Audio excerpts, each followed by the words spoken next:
30 years of joyfulness. Hello, good afternoon, and welcome to the Midday News.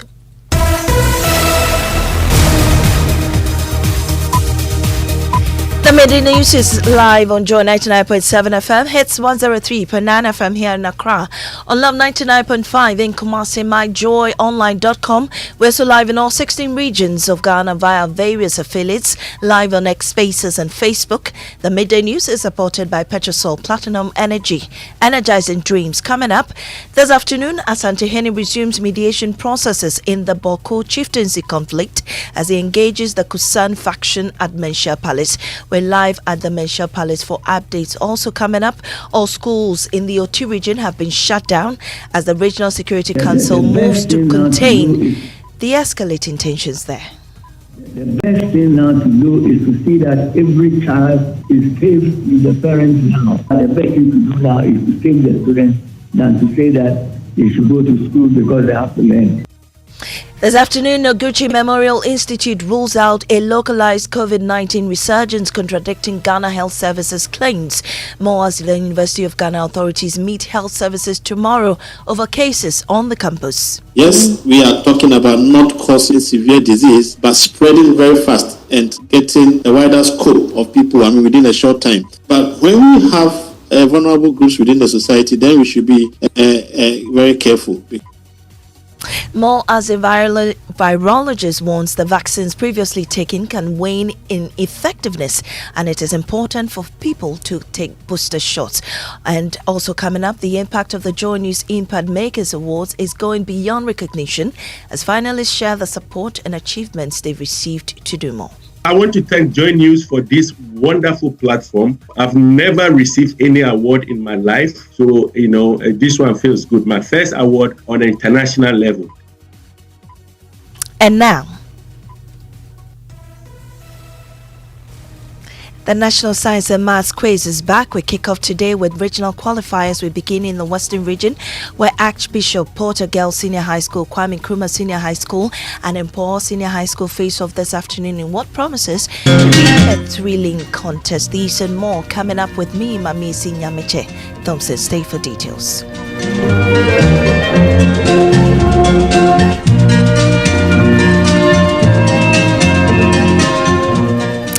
I will start off in the Ashanti region. Efforts to resolve the long-standing Boko chieftaincy conflict has resumed as the Asante Otunfo Tutu II meets with the Kusan faction at the Mensha Palace in Kumasi.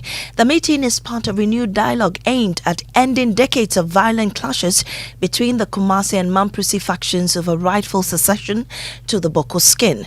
Sources at Mensha indicate that today's engagement will focus on hearing the concerns of the Kusan leadership, gathering proposals for peaceful coexistence and outlining a path towards lasting reconciliation. And my colleague Nana Bwachiyadom is there for us and joins us with the update. Nana, have the groups arrived at the palace yet?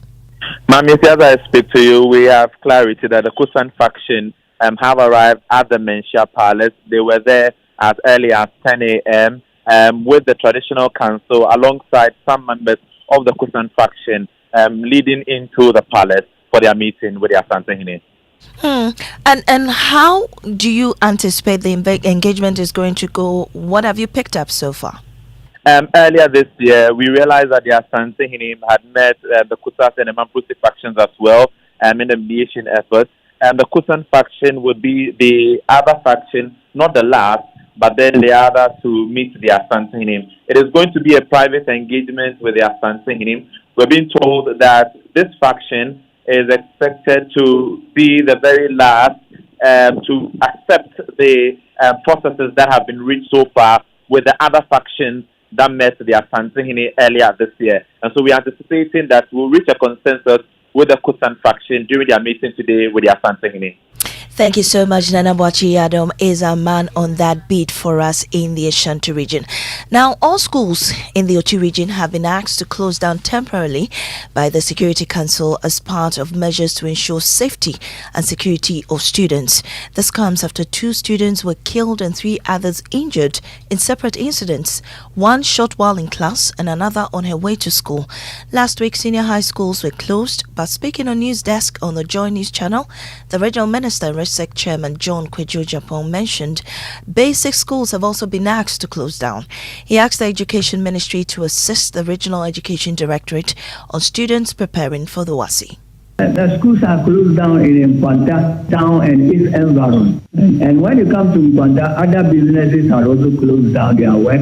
All the banks that work in Mpox are closed down, and people are leaving their schools. But the best thing now to do is to see that every child is safe with the parents now. I think that the best thing to do now is to save the students than to say that they should go to school because they have to learn. Is there going to be some form of online platform for them to keep up with their studies? Unfortunately, maybe we have to ask the Minister of Education about that. There's nothing like that yet. We are now confronted with the situation that we have, and there should be peace in the area. It's our agenda now. You made some arrests. What has become of those suspects? We picked about 8 of them. We sent them to Accra, and they are working on it.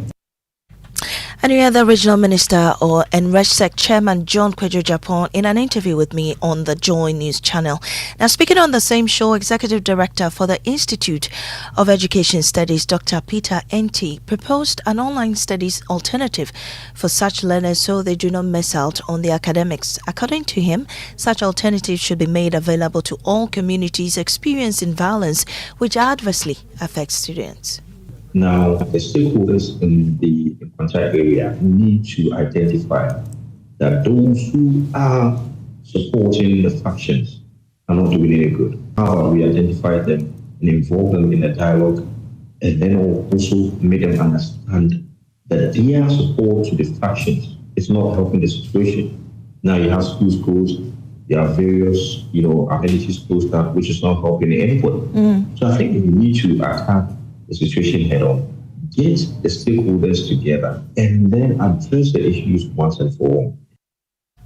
Meanwhile, the security analyst Dr. Victor Doke believes such incidents will stop when those who aid the factions to fight are disempowered. He also wants those arrested to be dealt with to serve as deterrent. It's unfortunate that we've not been able to put together a very comprehensive policy in terms of offering education to people who found themselves in areas, conflict zones, areas where there have been natural disasters and other things like that.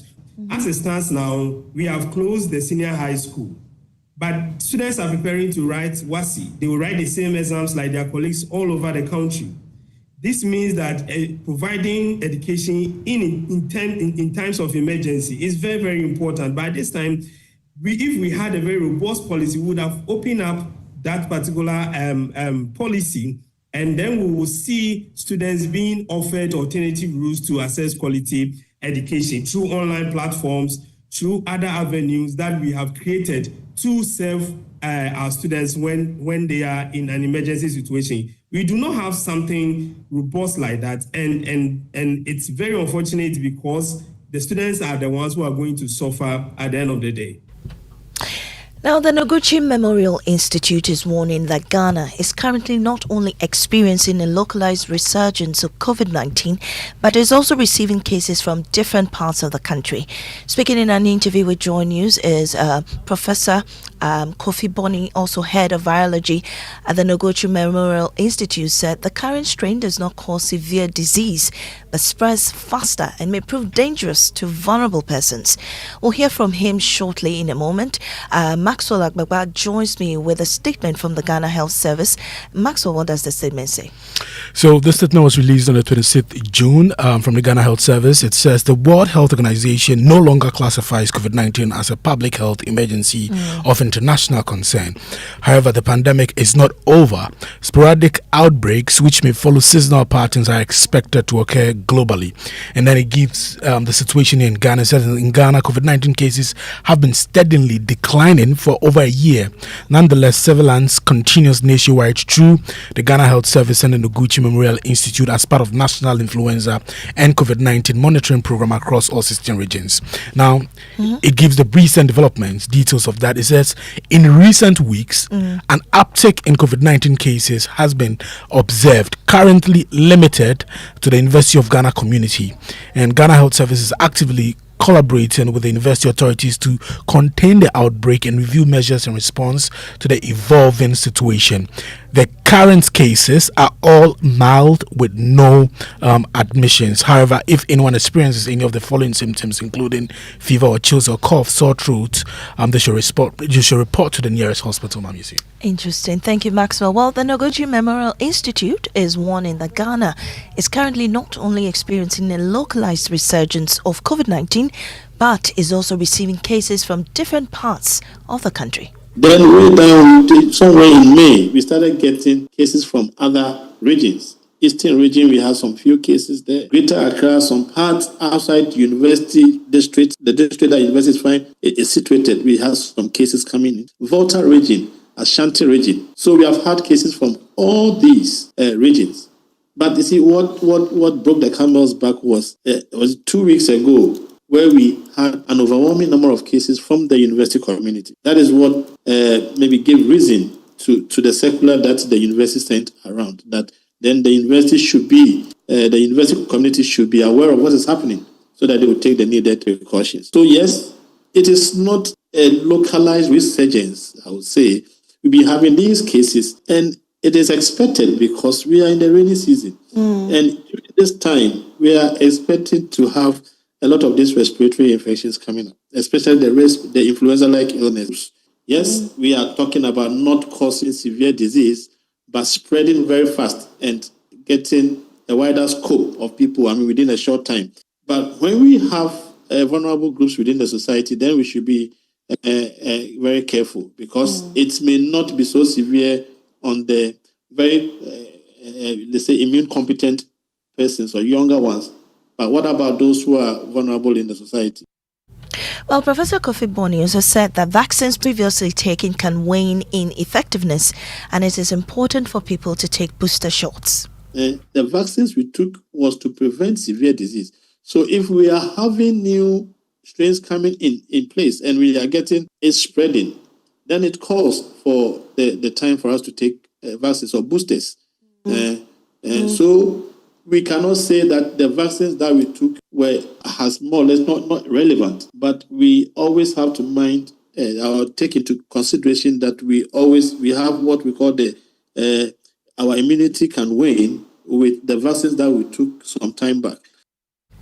Meanwhile, the Dean of Students at the University of Ghana, Professor Rosina Chermanting, said university authorities will meet with the institution's health services tomorrow to discuss the COVID-19 cases.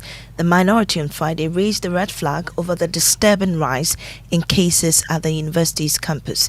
It warned that the government's silence could trigger a full-blown health crisis if immediate action is not taken. We are waiting to have a briefing from the University Health Services.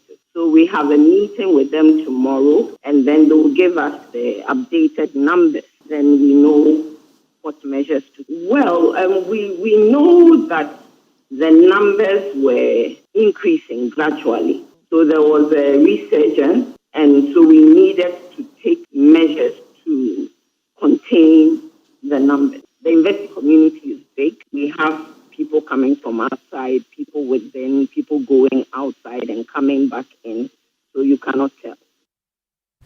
Meanwhile, a public health expert at the Kumasi Center for Collaborative Research, Dr. Michael Owusu, is urging the public not to let down their guard against COVID-19. He says while the virus is no longer in its pandemic form, it remains part of a group of respiratory infections circulating during this rainy season.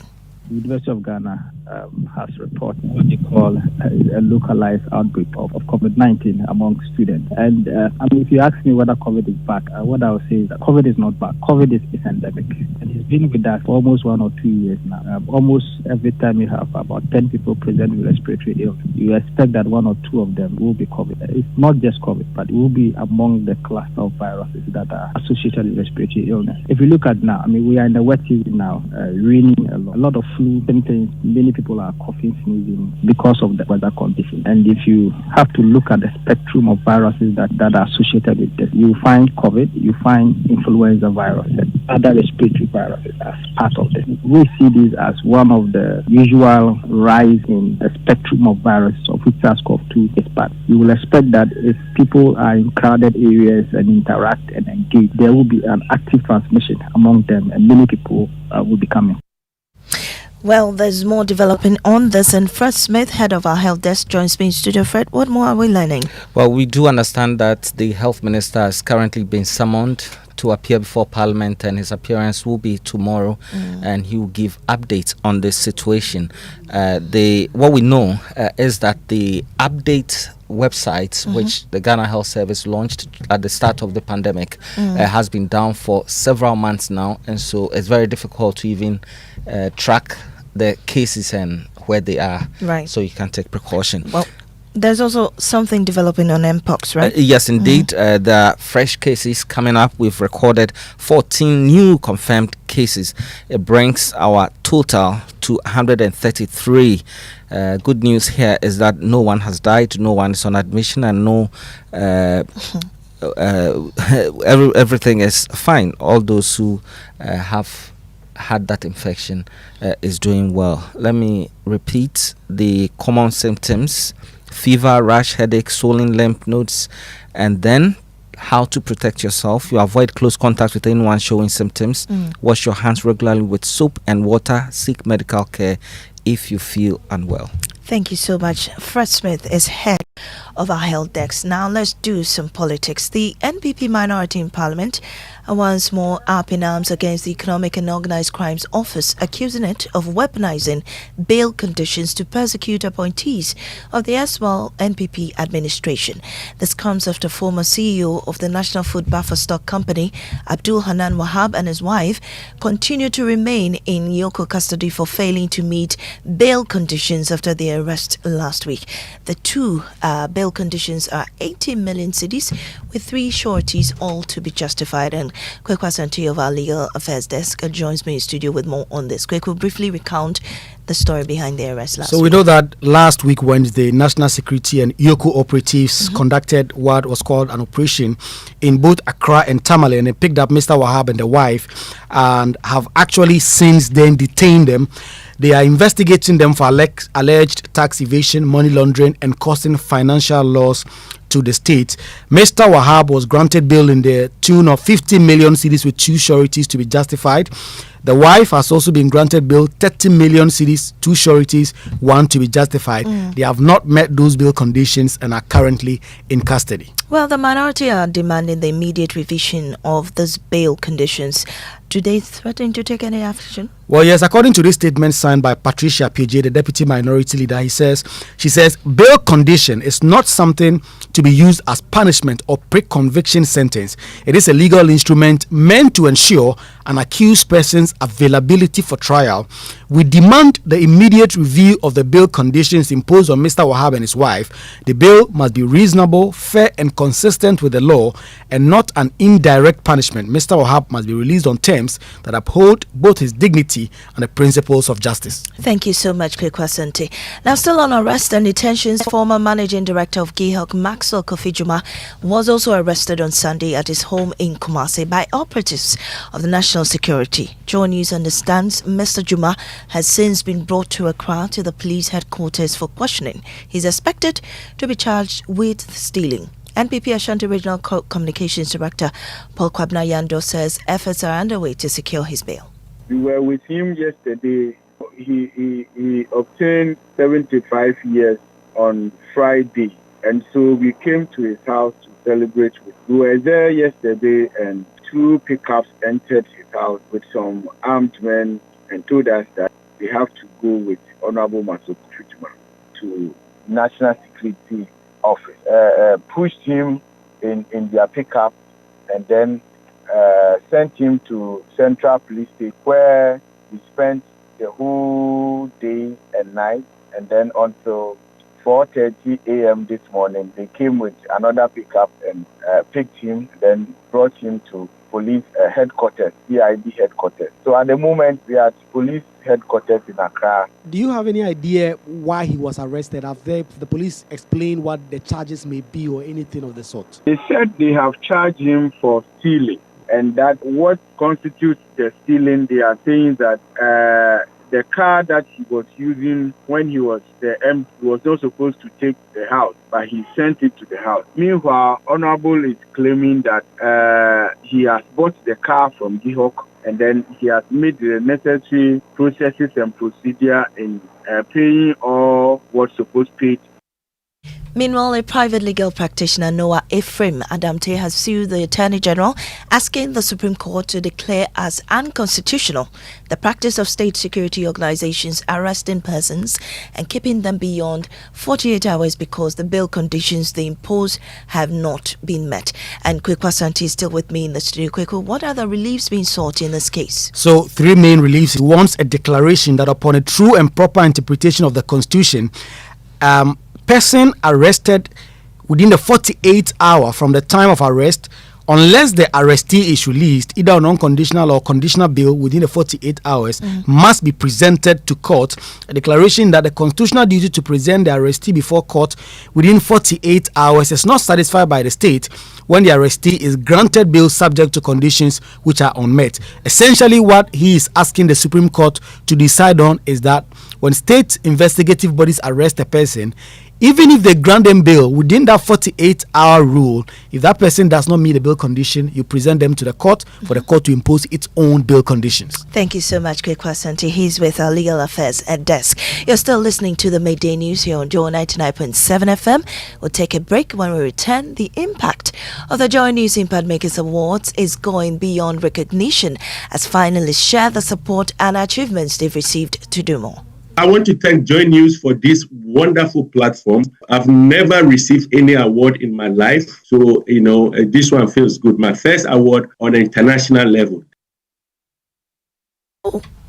NSMQ is also back. We kick off today with regional qualifiers. We begin in the Western region, where Archbishop Porter Girls Senior High School, Kwame Nkrumah Senior High School, and Mpox Senior High School face off this afternoon in what promises to be a thrilling contest.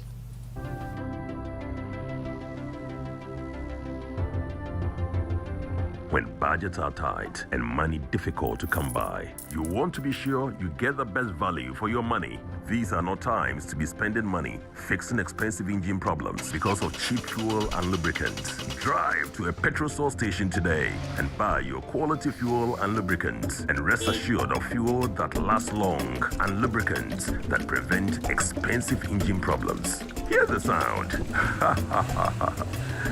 Petrosol, clean fuel in full quantity. When I wake up in the morning, I brush my teeth with Kale Charcoal toothpaste. This gives me confidence all day. Anytime you meet Amma, don't be surprised I smile showing my beautiful white teeth because I don't have cavity thanks to Kale Charcoal toothpaste for its natural charcoal properties. In fact, we are like twins. I can't go without my Kale Charcoal toothpaste. That be why I dey use Kale Charcoal toothpaste morning and night when I dey go bed safe. It dey make my teeth white when it dey comot every scent from my mouth inside. My confidence level they go up, so I dey show my 32 teeth all.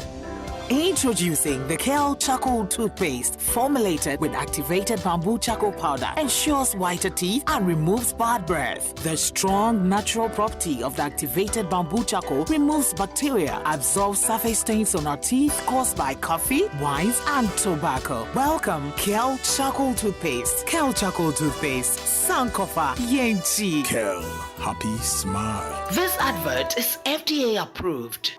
At DSTV, we listen to what our customers want. That's why we've cooked something big for you. From now to 31st July, pay your subscription and get an instant upgrade to the next higher package for free. Enjoy the best of drama, awesome entertainment for the kids, reality shows, epic Ghanaian talent, family fun, and the FIFA Club World Cup. Pay with *759# and get upgraded instantly. Terms and conditions apply. DSTV, your home of entertainment. Junior, your school bus will soon get here. Hurry up. Mommy, My hand is aching me and I'm feeling cold. Honey, Junior's temperature is too high and he feels feverish. Oh, baby. So you didn't give him the Encamol paracetamol syrup that I gave you the last time? Oh, no, I forgot. Okay, you know what? It's not too late. Just give him Encamol and he'll be fine in no time. Encamol paracetamol syrup, a strawberry-flavored paracetamol syrup, and it's specially made for children aged 3 months to 12 years. It helps manage pain like headaches, teething pain, and fever. And guess what? Because of the strawberry flavor, the kids enjoy taking it. I can tell from the way he's licking his lips. And look at how he's jumping around. Hurry up and go to school, Junior. Yes, now you can get Encamol paracetamol syrup in all pharmacy shops. For bulk purchase, go to NK Pharma head office, Abelinkwe, or call 050-658-8315. This advert is FDA approved.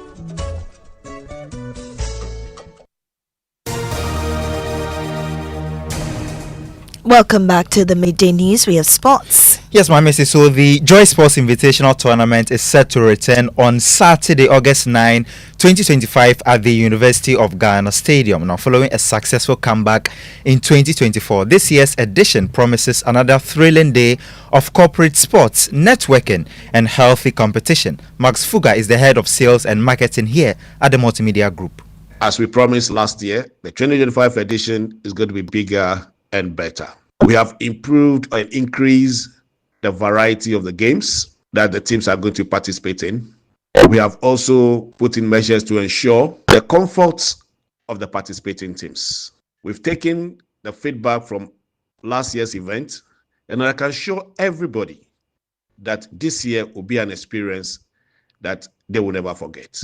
Let's all prepare to be at the University of Ghana Sports Stadium on the 9th of August to participate in the biggest corporate sports tournament in the country.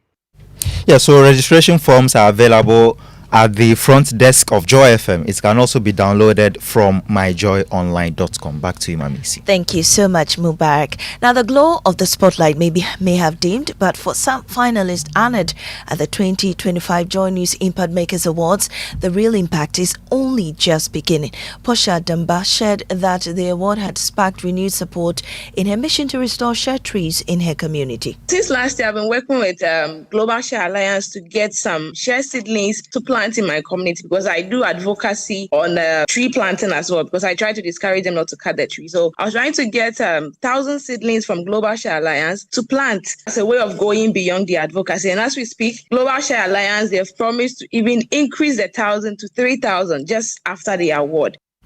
Well, for Raymond Senyo Amezado, the award was a deeply personal milestone, as this marks the first civilian honor he has ever received. I want to thank Joy News for this wonderful platform. I've never received any award in my life as a civilian, but in the military, I've received a lot of awards. But as a civilian, I've never received any award, not even in my primary school, JHS or whatever. So, this one feels good. My first award on an international level. Well, he is our Joy News Impact Maker 2025. While their reflections were not just emotional, they were purposeful. And there was more. All finalists walked away not only with a plaque, but with additional support from sponsor MNC Global to further their work. So from MNC, we want to support each of the 10 with 10,000 CDs each.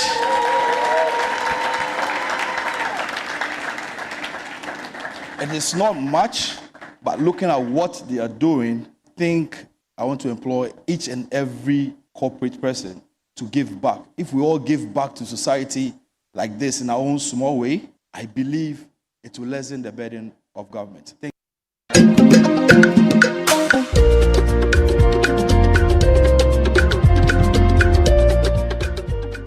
And the much anticipated 2025 National Science and Maths Quiz has kicked off today with regional qualifiers. We begin in the Western region, where Archbishop Portugal's Senior High School, Kwame Nkrumah Senior High School, and Limpopo Senior High School are facing off this afternoon in what promises to be a thrilling contest. And my colleague Adobia Sari is there and joins us. Adobia, tell us, what's the mood there? Okay, Maame, so the first contest has just ended, and Archbishop Porter Girls has emerged winner in the first contest of the Western Regional Qualifiers of the 2025 National Science and Maths Quiz. So what happened was that they dominated all 4 rounds and have won with 73 points, which is 56 points away from their closest contenders. So they've advanced to face other contest winners later this week to determine the regional champions. But the thing is, no matter what happens next, today's victory has already secured them a place in the nationals, Maame. So they were excited. Adobia, thank you, and I'm excited that the girls have taken the lead. Well, away from there, we go to the Bono region where Collins Frimpong is covering the Bono regional qualifiers. Collins, what can you report? Nyamekye, likewise the Western region. When you come to the Bono region, the Methodist Senior High Technical School has also booked a spot in the National Championship as well as the regional finals. They secured a point of 38, and also Nafana Tracy, who they have been in the National Championship for about 3 separate occasions, 2019, 2021 and 2023, and their last one is 2024, making it 4 appearances in the National Championship, secured second. So the Methodist Senior High Technical School, second time, they will be in the National Championship and will be hoping to win the regional championship also. Today we are expecting 3 additional contests over here in the Bono region. Thank you so much, Collins Frimpong, and that's about it for the National Science and Maths quiz today. And just before we head out, we're doing What's Trending. Fred Smith is in the studio with us. Well, Fred? lots of things, lots of football on the trends, but one that stands out is Maxwell Kofi Juma, who you mentioned earlier, had been arrested for taking his official vehicle home. And the comment here from Delight Bringer Kiko says, God is working through JD Bahama accountability, Nabastad. Then this CB says, that's how we want it in the country. Most of the comments are related to that as well. Thank you so much, Fred Smith. And that's how we head out on the Midday News. I am Nyamekye Thompson. Up next is Living Word with Pastor Mensa Otabe.